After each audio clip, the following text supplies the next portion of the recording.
ಪೂಜಾಲ್ ನೋಡಕ್ ಬಂದೀನಿ. 2 ದಿನದಿಂದ ಆಕೆ ಜೋಡಿ ಮಾತಾಡಿಲ್ಲ. ಮಾತಾಡ್ಬೇಕು ಅನ್ಸ್ತು, ಅದಕ್ಕೆ ಬನ್ನಿ. ಇದಾಳೇನು ಪೂಜಾ? What you mean? 2 ದಿನದಿಂದ ಮಾತಾಡಿಲ್ಲ? ಸಾರಿ, ಯಾರು ನೀವು?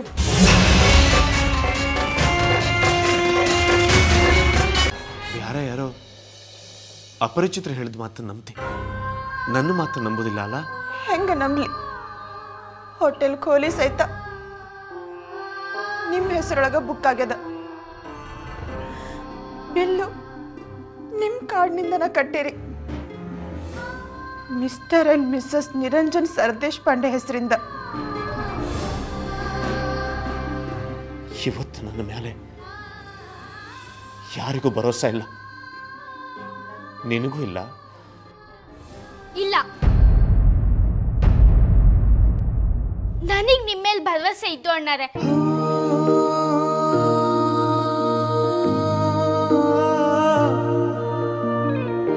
ಸ್ಯೂಸೈಡ್ ಅಟೆಂಪ್ಟ್ ಆದ್ಮೇಲಿಂದ ಪೂಜಾನ ನೀವೇ ಹಾಸ್ಪಿಟ್ಲಿಗೆ ಕರ್ಕೊಂಡೋದ್ರಿ.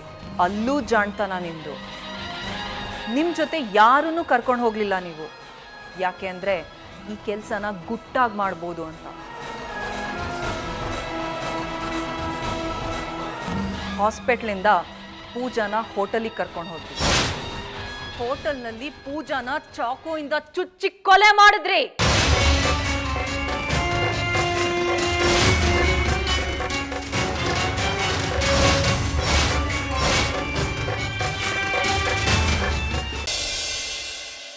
ನಾನು ಹೊರಗ ಪಾನ್ ತಿನ್ಲಿಕ್ಕೆ ಹೋಗಿದ್ನಿ.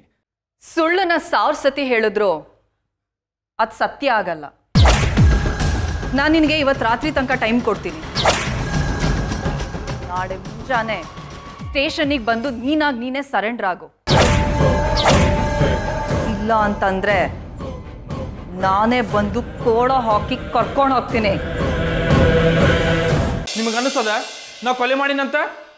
ಹೌದ, ನಾನು ಕೊಲೆ ಮಾಡೀನಿ. ಬರ್ಲಿ ಪೊಲೀಸರ, ಏರಿಸ್ ನನ್ನ ಗಲ್ಕಟ್ಟಿಗೆ.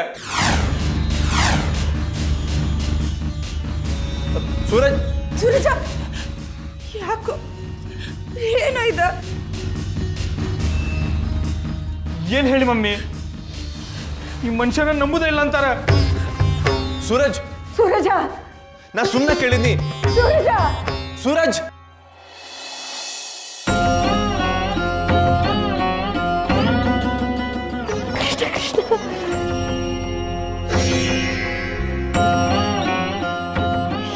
ಏನು ಬಂತಪ್ಪ ಅಂತೀನಿ.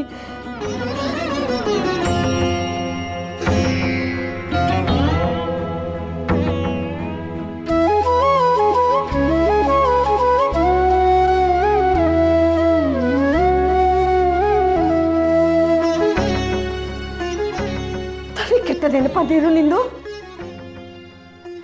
ಸ್ವಂತ ಮಗಗ ಕೊಲೆಗಾರ ಅನ್ನೋ ಅಪ್ಪನ್ನ ಇವತ್ತ ನಾನು ನೋಡ್ಲಿಕ್ಕತ್ತೇನೆ.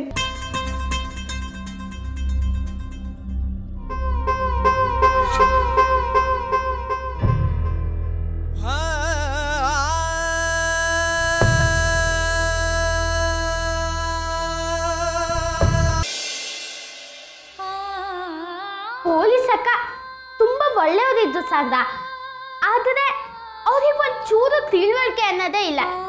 ಪೊಲೀಸ್ ಹಂಗ್ ಬಟ್ಟೆ ಹಾಕ್ವಲ್ಲ, ಅವ್ರ ಹಂಗ್ ಬುದ್ಧಿನೂ ಇಲ್ಲ. ಮತ್ತೆ ಅದ್ ಹೆಂಗ್ ಹೇಳ್ತಾ ಸೂರಜ್ ಅಣ್ಣನೇ ಕೊಲೆ ಮಾಡಿದ್ದು ಹೇಳಿ? ಇದೆಂತ ಹುಡ್ಗಾಟ್ವಾ?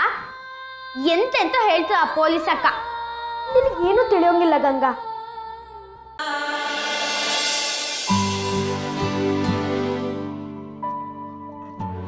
ನಾಳೆ ಮುಂಜಾನೆ ಸ್ಟೇಷನ್ನಿಗೆ ಬಂದು ನೀನೇ ಸರೆಂಡರ್ ಆಗು. ಇಲ್ಲ ಅಂತಂದ್ರೆ ನಾನೇ ಬಂದು ಕೋಡ ಹಾಕಿ ಕರ್ಕೊಂಡು ಹೋಗ್ತೀನಿ.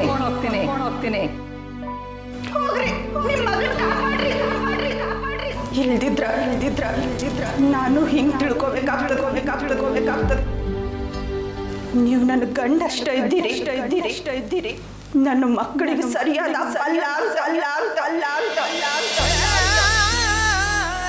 ನೀವು ನಿಮ್ಮ ಮಗನ ಬಗ್ಗೆ ಕರೆಗೂ ಪ್ರೀತಿ ಇಟ್ಕೊಂಡಿದ್ರ. ಈಗ ಹೋಗ್ರಿ, ಅವನ್ ಬೆಂಬಲಕ್ಕೆ ನಿಲ್ರಿ. ಅಪ್ಪ ಆಗಿರೋ ಕರ್ತವ್ಯನ ನಿಭಾಯಿಸ್ರಿ.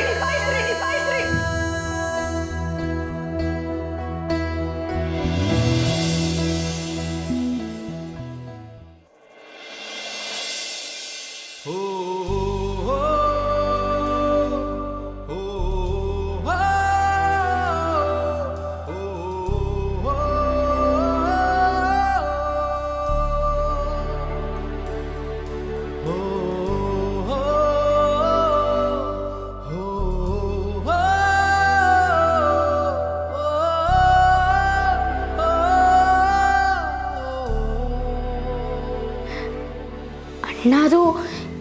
ಎಷ್ಟೊಂದು ಚಿಂತೆ ಮಾಡ್ತಾ ಇದ್ದ, ಎಷ್ಟು ನೋವಾಯ್ತು ಅವ್ರಿಗೆ.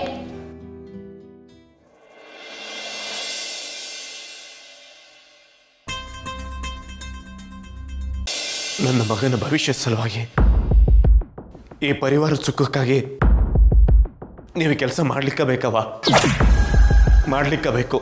ನಾನೇ ಸಾಯಿಸಿದ್ದು ಪೂಜಾಕನ್ನ. ಪೂಜಾ ಕೂನಿ ಮಾಡಿದ್ದು ನಾನು. ನಾನೇ ಪೂಜಾಕನ್ ಕೊಂದಿದ್ದು. ಖರೆ ಅಂದ್ರು ಅಕ್ಕಿ ಕೂನಿ ಮಾಡಿದ್ದು ನಾನು.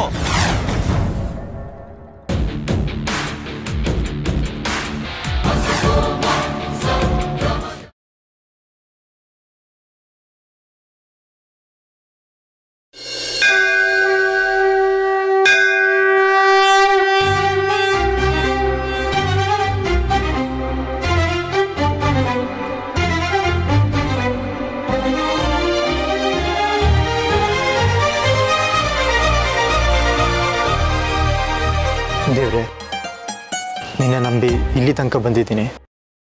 ನಾನು ಅನ್ಕೊಂಡಿದ್ದು ನಡೆಯೋ ಹಾಗೆ ಮಾಡಪ್ಪ.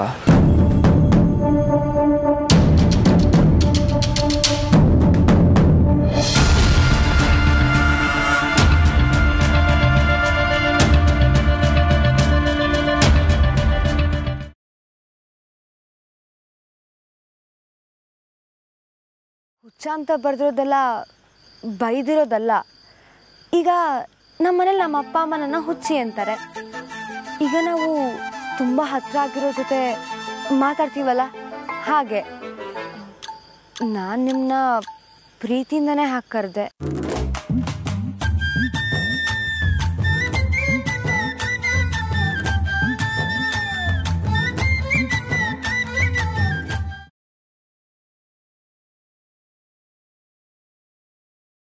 ರಹಸ್ಯ ಇದೆ ಅಂತ ಗೊತ್ತಿತ್ತು, ಆದ್ರೆ ಇಷ್ಟೊಂದು ಭಯಾನಕ ರಹಸ್ಯ ಇದೆ ಅಂತ ಗೊತ್ತಿರಲಿಲ್ಲ. ಮೊದಲು ಈ ವಿಚಾರನ ಎಲ್ರಿಗೂ ಹೇಳ್ಬೇಕು. ಹರ್ಷ, ಯಾಕೆ ಇಷ್ಟೊಂದು ಗಾಬರಿಯಲ್ಲಿದ್ಯಾ? ಮೊಯ್ಲಿ, ಅದು ಅಮೃತ. ಇಲ್ಲಿವರೆಗೂ ನನ್ನ ಸತ್ಯಗಳು ಯಾರಿಗೂ ಗೊತ್ತಾಗಬಾರ್ದು ಅಂತ ಅನ್ಕೊಂಡಿದ್ದೆ, ಆದ್ರೆ ಅನಾಹುತ ಆಗೋಯ್ತು. ನಾನು ನಾಗಿಣಿ ಅನ್ನೋ ರಹಸ್ಯ ಬಯಲಾಗೋಯ್ತು. ಅಪಾಯ ತಪ್ಪಿದ್ದಲ್ಲ. ಮಯೂರಿ ಅಲ್ವಾ ಅದು? ಇವಳ್ಯಾಕ ಯೋಗನ್ ಜೊತೆ ಹೋಗ್ತಿದ್ದಾಳೆ? ಅವ್ರನ್ನ ಮಿಸ್ಬಿಹೇವ್ ಮಾಡಿದ್ರೆ ಇವಳ ಜೊತೆ. ವಿಚಾರ ಏನಂದ್ರೆ ಅಮೃತ ಮನುಷ್ಯಳೇ ಅಲ್ಲ.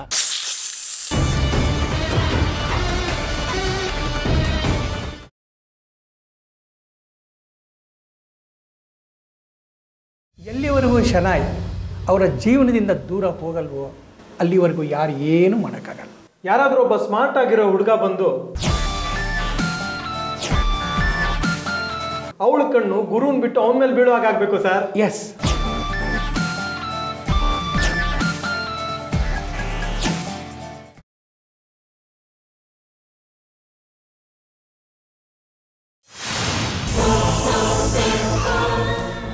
ಎಷ್ಟು ದಿನ ನನ್ನ ಕೈನ ತಪ್ಪಿಸ್ಕೊಂಡು ಹೋಗ್ತೀಯ ಜಾಜಿ? ಬಿಡಲ್ಲ, ಇವತ್ತು ನೀನು ಬಿಡಲ್ಲ. ನಿನ್ನ ರಕ್ತ ಕುಡ್ದೆ ತೀರ್ತೀನಿ.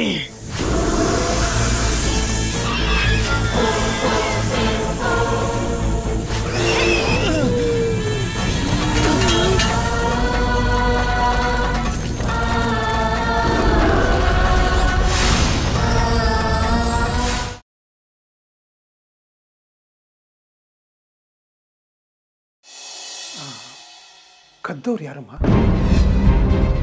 ಏನೋ ನಿಮ್ಮಪ್ಪ ನೀನು ಹೇಳಿದ್ದೆಲ್ಲ ಕೇಳ್ದಂಗೆ. ಕೇಳ್ತಾರೆ. ಯಾಕೆ? ನಾನೆಲ್ಲ ನೋಡಿದ್ದೀನಿ, ಅದಕ್ಕೆ. ಇದೇನಮ್ಮ, ಪೊಲೀಸಲ್ಲಿ ಕರ್ಕೊಂಬಂದಿದ್ಯಾ? ಪೊಲೀಸ್ನವ್ರು ತಿಳಿಸ್ದೆ ವಿಗ್ರಹ ಹುಡ್ಕೊಡ್ತೀನಿ ಅಂತಂದ್ರೆ ಈಗ ಯಾಕಮ್ಮ ಪೊಲೀಸು? ನಾನೀಗ ಬಂದಿರೋದು ನಿಮ್ಮನ್ನು ಕಳುವಾಗಿರೋ ವಿಗ್ರಹ ವಿಷಯಕ್ಕೆ ಮಾತ್ರ ಅಲ್ಲ. ಮತ್ತೆ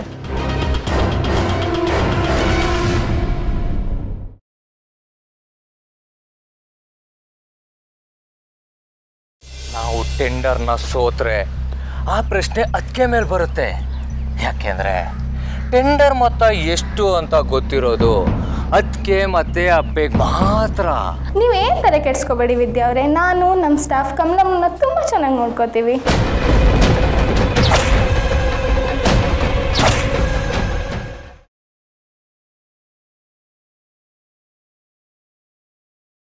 ನಿನಗಾಗ್ಲಿ ನನಗಾಗ್ಲಿ ಅವಳ ಬಗ್ಗೆ ತಪ್ಪು ಮಾತಾಡೋ ಅಧಿಕಾರ ಇಲ್ಲ. ಯಾಕಿಲ್ಲ? ಅವ್ಳು ಮಾಡಿರೋ ತಪ್ಪು ಕೆಲಸ ಅಲ್ವಾ, ಅದಕ್ಕೆ ತಪ್ಪು ಅಂತ ಹೇಳ್ತಿದ್ದೀನಿ. ಯಾವ ತಪ್ಪು ಯಾವ ಸರಿ ಅಂತ ಹೇಗೆ ಹೇಳ್ತೀಯ? ನಿನ್ನ ಸ್ಥಾನನ ತುಂಬಕ್ಕೆ ಬಂದವಳು ಅವಳು. ಅವ್ಳು ಮಾಡಿದ್ದೆಲ್ಲ ಸರಿನಾ ನಿಮ್ಮ ಪ್ರಕಾರ? ನೀನು ನಿನ್ನ ತಾಳಿನ ಉಳಿಸ್ಕೊಳ್ಳೋಕೆ ಎಷ್ಟು ಕಷ್ಟಪಡ್ತಿದ್ಯೋ ಅವಳು ಹಾಗೆ ಅವಳ ತಾಳಿನ ಉಳಿಸ್ಕೊಳ್ಳೋಕಷ್ಟೇ ಕಷ್ಟಪಡ್ತಾ ಇದ್ದಾಳೆ.